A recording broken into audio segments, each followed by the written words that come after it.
Drawing a diagram can help you write an equivalent expression by multiplying. You multiply the length of the sides together.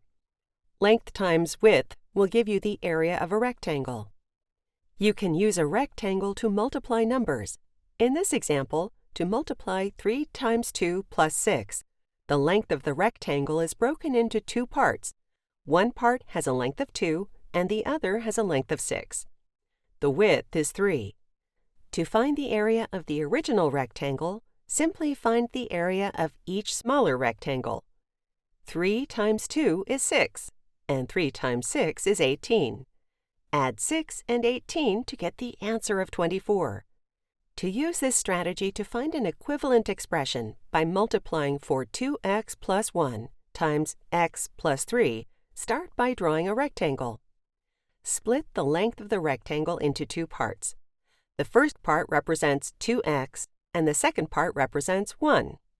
Split the width of the rectangle into two parts. The first part represents x, and the second part represents 3. The original rectangle is now split into 4 separate rectangles. To find the area of the original rectangle, just find the area of each of the 4 smaller rectangles, then add the results together. X times 2x is 2x squared. X times 1 is x. 3 times 2x is 6x. 3 times 1 is 3. Now let's combine all the terms, so 6x and x become 7x.